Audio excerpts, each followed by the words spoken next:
In this video, I'm going to cover the Lil Nas X video and the symbology and the esoteric knowledge in this video. So I'm not going to hone in on the conspiracy theories. You can check other channels out for that. I'm honing in on the knowledge that was given to me. First of all, I do know that I'm going to mention about Sagittarius. This video has a lot of references to astrology and Sagittarius, as well as Aquarius and Saturn. I'm gonna get to that later on in this video. I have to lay the foreground a little bit. So entertainers are messengers, as well as politics and teachers and, these different constructs. So all the constructs of the world are based off of astrology, from religion to politics to just regular mundane everything. It's just based off of that. And that's for another video, another topic, but I mentioned that so that way I can point out a couple things here. So with every entertainer, they have a specific job to deliver certain messages, and these can form the idea based on the person's consciousness. So someone could look at one video and one symbol and think and connect to one type of message depending on what they have been taught and what idea they buy into. Anyways, let's get to more so about the symbology. So the video opens up with him sitting in the Garden of Eden. So the Garden of Eden under the Tree of Life. The Tree of Life is the Kabbalistic tree. And the portal or the Sephiroth that he is located in is in Yosod. Here he has a pink guitar, and pink represents the feminine, the divine feminine energy. So the serpent, he spots Lil Nas X under the tree, and so he goes to him. And this is representing his lower self, his carnal self, or more so the shadow self, the aspects that one wants to ignore, one wants to hide from the world and even from themselves. So here they engage in a kiss, and the kiss is representing the acceptance and the merge that happens within oneself, with the spiritual and the carnal become one. On the Tree of Life is a statement from Plato in his Symposium. After the division of two parts of man, each desiring his other half, came together. And then you can continue on with the statement if you want to read that. But this is making reference to the two halves of the self becoming one. Later, continuing on in the video, that he is put on trial. And in the trial, there's different aspects of himself. Here is a mental trial. He's putting himself on trial against the different aspects of his personality. The different voices that we all have within ourselves before we make a decision, before we come to a sound conclusion, before we make a judgment call. This is known as our inner selves. In this scene, it reminds me of a movie called The Split. And that movie is about an individual that has multiple personalities. However, the movie is an over-dramatization of all of us, as we all have different aspects within ourselves. It's about merging into one.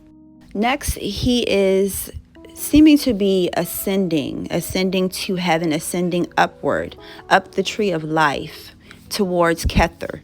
However, he is stopped and met by an angel, and so the angel represents the higher realms. So he is not ready to ascend as of yet. He still has some work to do.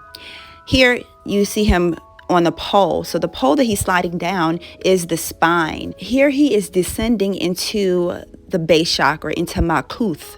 𝐬𝐃𝐿 deals with the underrealms on the Tree of Life. Here he is entering into the gates of hell. This is the lower aspects of ourselves. This is the aspects that we hide from everyone. This is the parts of ourselves that we are ashamed of. So he's going to go face that aspect of himself. Remember when Yahushua, the Christ, was in the desert for 40 days, that the tempter came to tempt him. Here is the tempter. Here's the temptation, the carnal self, that he's going to go and overtake. On the ground, in Latin, is written, they condemn what they don't know. This is a good point to make who Satan is. Satan is the tempter. There's three archetypes. You have the devil, you have Satan, and you have Lucifer. They're three separate entities, and they're all represented in astrology. Here with the devil, that we're dealing with Mars, and with Satan, we're dealing with Saturn. So I'm going to go into the part of the astrology. So one thing that kept coming to me was Sagittarius. Sagittarius is a fire sign. And what is Sagittarius? Sagittarius is half man, half beast. The man aspect is Aquarius. The beast aspect is Saturn. And Saturn rules over Aquarius. So here we have the reference of the Age of Aquarius and man ruling over beasts, meaning our higher selves ruling over our carnal self. So here he is facing his carnal self, the man himself facing his carnal self. He proceeds to seduce himself, his lower self, his carnal self.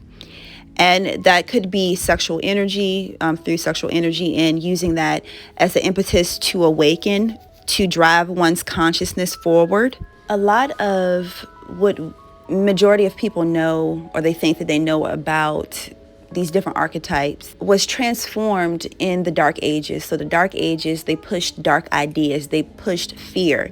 So a lot of people are still living in this idea of fear and of evil, and things are of an evil nature. So the devil, Satan, and Lucifer are all workers of God. Without temptation, without resistance, then how would one become stronger? So they work in tandem. You have to go back to ancient texts and really go through that to understand. But this Age of Aquarius is moving individuals out of the age of darkness, where a lot of the fear, a lot of the consciousness is trapped in Malkuth, in the lower realms. Here he is facing that aspect of himself, the part of himself that he has rejected, so that way he can ascend. How could he, or anyone for that matter, ascend if they're still trapped in their lower aspects of themselves? If they're trapped in the carnal mind and being carnal minded. Why is hell depicted as a fiery furnace? In alchemy, which all astrology, all these texts are making reference to alchemy. Even all of the videos, entertainment, all of that is surrounded by astrology, which is based out of alchemy. So the fiery furnace represents the transmutation of something, changing the properties. So if you are able to go to the lower realms of yourself and change the properties of that, that's where you can awaken. One can and will ascend by overcoming the carnal mind and the carnal self. Here we have him going behind the devil, Satan, and he kills him, aka transmutes him, changes him. And what happens is that he merges completely. He has wings, now he can ascend. He is no longer ruled by fear. He took fear, he eradicated fear, he changed the properties of fear, and he is using it to his advantage. So therefore he's not held in bondage by anything. That's exactly what the Christ did in the desert. Every fear statement was transmuted into a power statement. Everything that was used to hinder and block him, he changed it. And that's what this video is symbolic of. Now, once again, of course, other people are going to have other interpretations of this video, which is perfectly fine. I'm all game for people expressing themselves differently, but I just wanted to offer a different perspective from a more esoteric standpoint, so people will be able to at least have a different type of eye to see things from a higher or different type of perspective. When you're able to tap into a different type of perspective, you're able to change things on a broader level for yourself and as well for the collective. You guys, let me know what you think in the comment section. Feel free to share this video as well as check out the other videos that we have here to help you better understand and decode the biblical texts. I mainly focus on the Bible, tarot, and alchemy as they all go hand in hand. If you don't believe me, go check out some of the other videos, or it's perfectly fine to have your own opinion. And I will talk to you guys later. All right, peace.